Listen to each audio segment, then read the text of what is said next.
Now let's get a reaction from Akbayan Party List Representative Congressman Shell Jokno. Good morning, Congressman. Thank you for joining us. Hi, Congressman.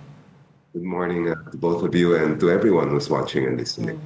I guess we would like your reaction, Congressman, on the allegations saying na yung mga contractors that are involved here in the anomalous flood control projects ay yung iba daw po ay nasa ibang bansa na. Nagsisialisa na ata, Congressman. Well, sa amin nga sa mga abogado, sabi flight is an indication of guilt. Dapat sana panagutin natin yung mga nandyan at malaman natin yung katotohanan. Hard to question somebody who's not here, but at the same time, their absence is really a telling factor. Well, also I would also like to ask you, Senator, doon sa pinag-uusapan na kahapon, no, na ito po yung 9 Diskaya firms po, nawala na po yung kanilang ni-revoke na po ng PCAB yung kanilang license, I was wondering kung how significant is this? Ano po yung nakikita natin maaring pwedeng baguhin sa proseso ng PCAB? Ay, wake-up call ito sa PCAB at sa tingin ko, hindi lang dapat matatapos ito dyan sa ginawa nila. Tingnan din nila yung iba. Because if this is an indication for just one group of companies, paano ba kaya yung ibang lalo na yung nasa listahan ng top 15 government contractors? By the way, Kong lang po. Kong.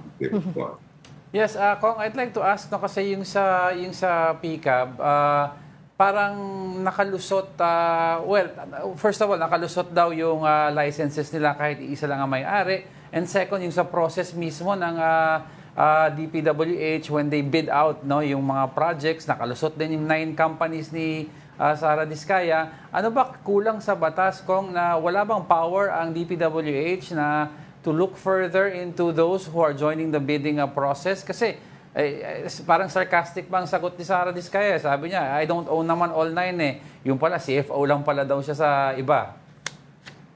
Alam niyo, mahirap paniwalaan na hindi alam ng mga nasa loob ng DPWH na naging moro-moro pala yung bidding. Kaya para sa akin, heads have to roll. There has to be accountability for what's happening. It's good that these matters have been exposed, pero kung hanggang ganito lang na expose, ay hindi dapat matapos dyan. Yes. Aanin pa natin ang batas kung wala naman ngipin. And pagdating dyan, ang hinahanap talaga ng sambayan ng Pilipino ay accountability. Managot yung dapat managot. With regards, Congressman, you said heads have to roll. No? Madaming agam-agam sa mga netizens and public likewise na mukhang yung direksyon ng mga investigasyon ay papunta po sa mga contractors ang mukhang ilalaglag lang. And they're asking about, you were the proponent of this motion na mag-disclose ang mga congressmen who are involved possibly sa mga projects na ito ng ganito, no, na mag-disclose sila para mag-inhibit. Ano po mangyayari in the next few days once na na-disclose na nila if they are tagged with these projects? Well, ito ay obligasyon ng lahat ng mambabatas sa ilalim ng ating konstitusyon to make a full disclosure of all financial, business, and pecuniary interests in whatever they are investigating. At dapat lang. Ngayon, kung may mga mag-disclose at dapat may mga mag-inhibit, then that is the next step really. Kasi mahirap nga yung sasabihin natin na baka naman sabihin ng mga nanonood at ng mga ordinaryong mamamayan, ay ginagawa nyo lang yan para matakpan ang katotohanan o kaya magkaroon ng whitewash. We have to assure the public that we will get to the bottom of this and know the truth. But Congressman, in connection to that question, what extent of connection, and to that question rather, what extent of connection would merit po conflict of interest? I think that's pretty clear under the law.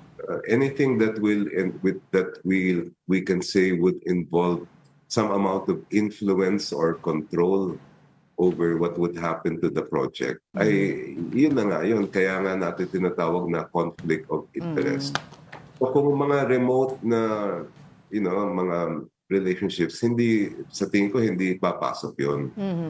Kung halimbawa ay kamag-anak ninyo ang nasa kumpanya o kaya may iba pang mga direct or indirect relationships na nagpapakita na may influensya ka o kaya nakapag-take advantage sila dun sa relationship na yon, ayun mga bagay na sa tingin ko magkakaroon talaga ng conflict of interest. Kung how about yung mga congressmen na nag-disclose po na makikitang may conflict of interest or link to any of the projects, will you be recommending or the committee to, kung ma-form po yung Truth Commission, na isama sila para imbestigahan? You know, sa ganitong mga klaseng proyekto na ang involved ay bilyon-bilyones na pera, ay hindi naman pwedeng mga private contractors lang ang mesala. There has to be some involvement by people in government. And yun nga yung purpose nitong ginagawa natin ay talaga para magkaalaman na at hindi lang magkaalaman kundi magkaroon ng pananagutan. And that has to happen kasi alam naman ng taong bayan na hindi naman pwedeng sila-sila lang gumagawa nito. Sir Kong, pero ano yung proper path natin dito? The Truth Commission or the Ombudsman? Well, the Ombudsman has the jurisdiction and I hope that they are already acting on this, even if no one has been appointed yet to replace the former Ombudsman. But at the same time, the question, you know, I have no problem with an independent commission. Dapat naman talaga magkaroon tayo ng ganyan. Ang tanong ay paano pipiliin ang uupo doon? Because baka maging question din kung, let's say, ang mag-a-appoint sa kanila will come from the executive department, baka naman hindi rin maging independent ang pag-iimbestiga. One of the mechanisms that ito pinag-aaralan ko na ginagawa sa ibang bansa ay magkaroon ng halimbawa ng independent council or independent panel, let's say ang House of Representatives o ang Senado, na talagang kinikilala, nire-respeto na mga justice, dating justice or abogado at iba pang mga experts na sila ang mag-imbestiga. Na walang pwedeng magsabi na may kikilingan sila o may papaboran. Well, during the hearing the other day, if I'm not mistaken, or yesterday, Kong, tinanong niyo po yung isa sa mga nalilink nga po dito sa anomalous flood control projects, itong si Lawrence Lubiano, yung presidente ng Center Waste Construction, na nag-admit po siya na he donated 30 million during the campaign of Senator Chis Escudero. So ano po yung implication nito? Well, we all know na nakalagay po sa Omnibus Election Code, bawal ito, pero yung sinabi po niya na kinlarify niya po sa inyo, personal daw po yun na donasyon galing sa kanya.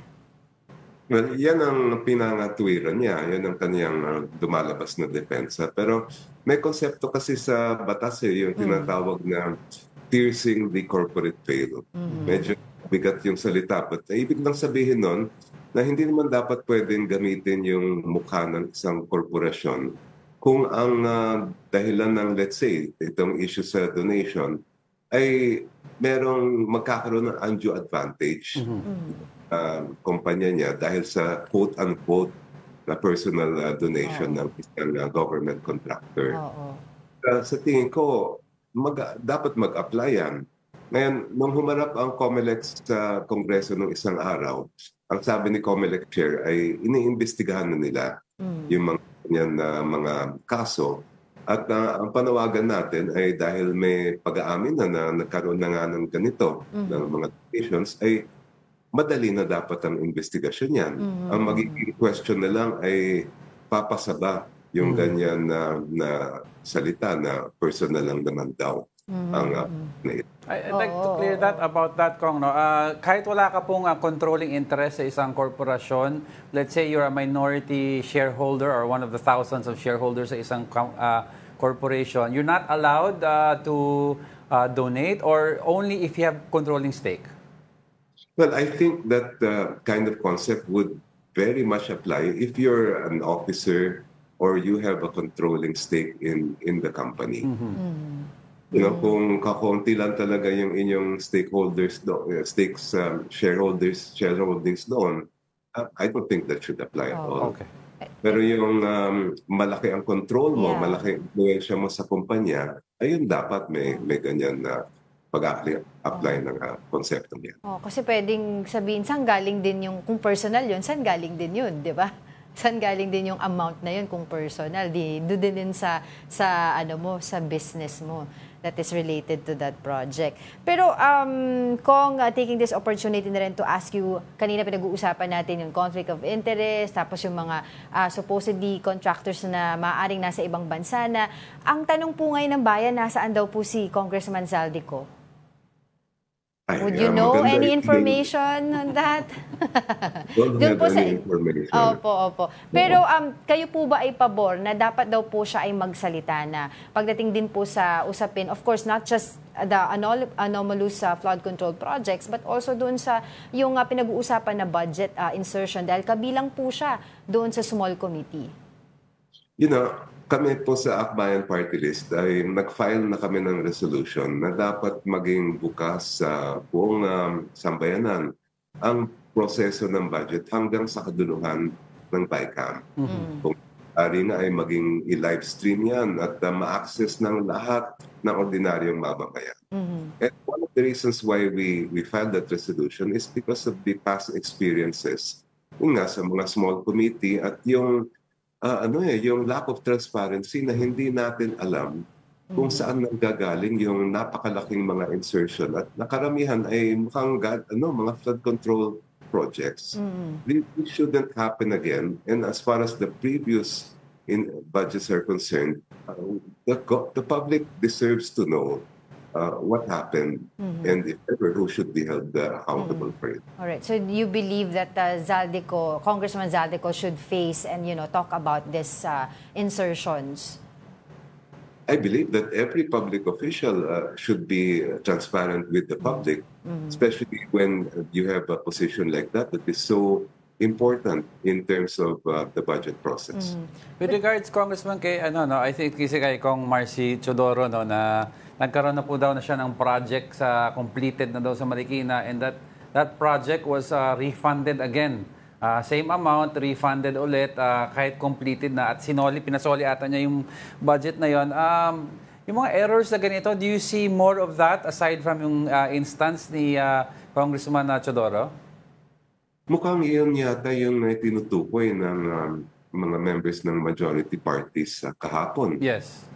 Sila ay nagpubliko at sinabi nila na nire-recommend nila na ibalik ang NEP, Executive Department. Sa tingin ko, malaking wake-up call ito sa ating Pangulo. Kasi sabi niya nung kanya sona, may mga walang hiya na talagang nakikinabang doon sa mga flood control projects. Mukhang may nawawalang hiya rin nata ang Chief Executive ng mismong mga nasa departamento niya.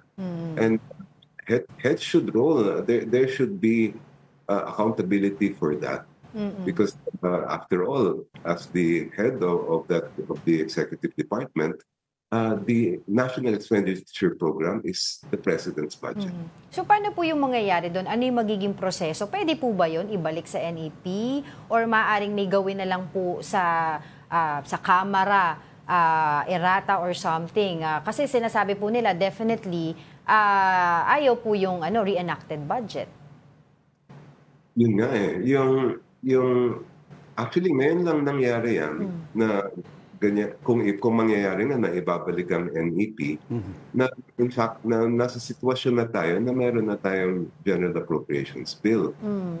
Maari, at ito ay nabanggit din ng ilang mga kalihim natin, na mag-submit ng errata.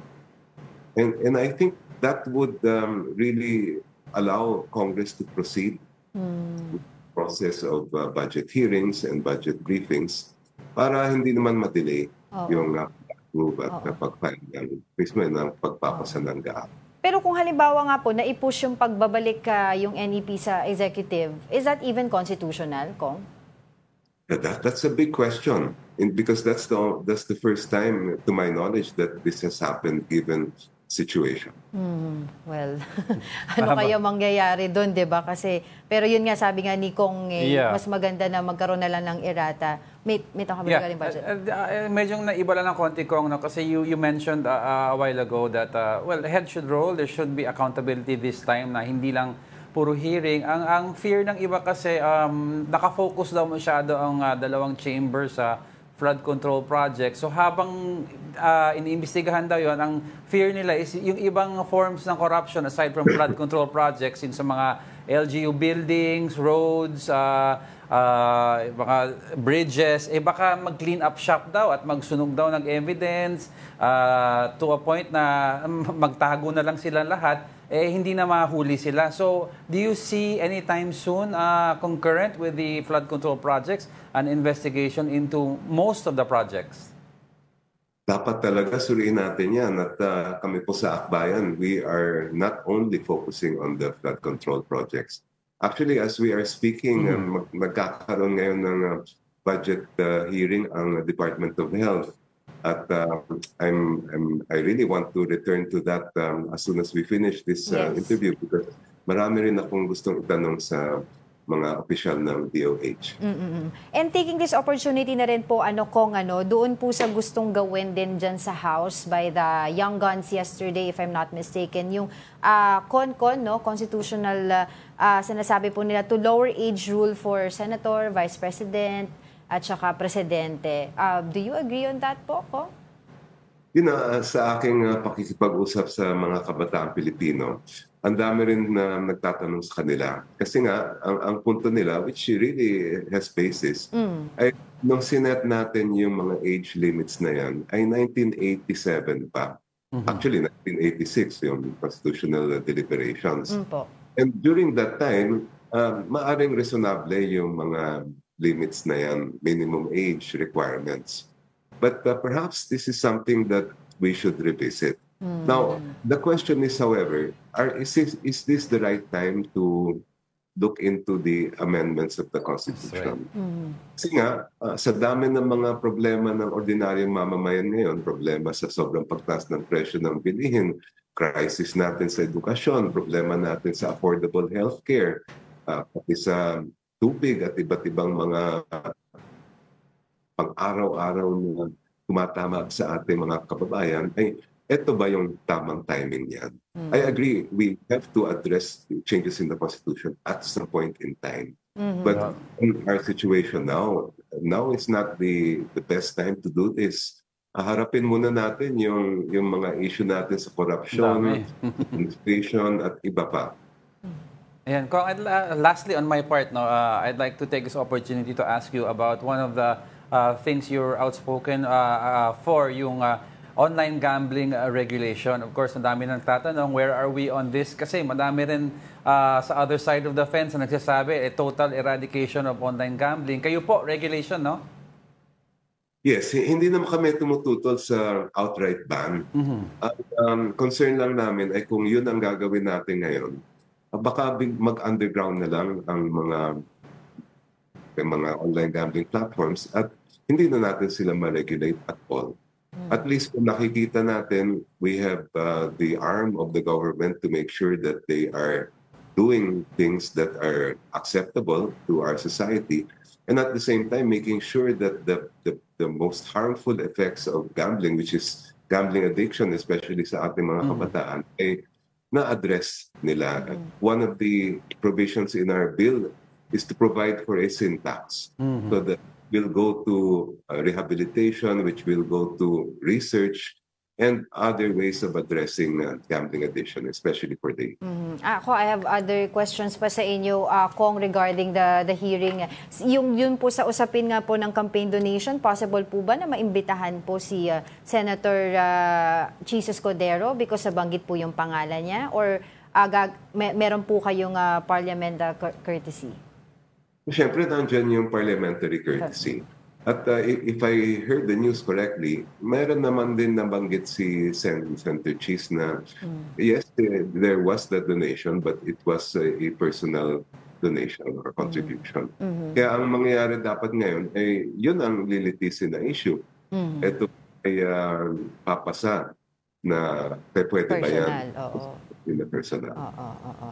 Okay, and also dun po sa usapin pa rin po ng lifestyle checks. So I believe ang akbayan po nagpakita po kayo ng SALN para po ipakita sa publiko na kayo ay transparent sa inyong mga pag-aari. Pero ito pong usapin ng lifestyle check na hinihingi ng Pangulo, kayo po ba ay pabor din dun sa sinasabi nila? Dapat manguna rin si Pangulong Bongbong Marcos dito sa usapin ng lifestyle check. You know, in the past, lifestyle checks have proven to be very, very valuable means of checking on ill-gotten wealth for our officials. At ako ay nalungkot nung hindi na sinasagawa ng Office of the Ombudsman. Yes. Sa tingin ko, dapat ibalik yan at gawing regular na practice ng, hindi lang ng Office of the Ombudsman, but lahat ng mga ahensyang may tungkulin na tulad sa Ombudsman. Halimbawa, sa DOF, meron silang RIPS, yung Revenue Integrity Protection Service, and other agencies should continue doing this. It's a deterrent, and at the same time, it's a good way to keep officials to let them know that meron talagang nagmamanman, meron nagpapantay sa kanila. Yung pag sinabi kasi natin lifestyle check, hindi lang naman yung face-to-face na check, ha? Maganda na tingnan din natin yung mga napopost, hindi lang ng mga official, kundi ng mga kanilang mga immediate family. Kasi doon natin kikita kung ano talaga yung klaseng pamumuhay nila. Ang Pangulo, kailangan po ba manguna sa lifestyle check?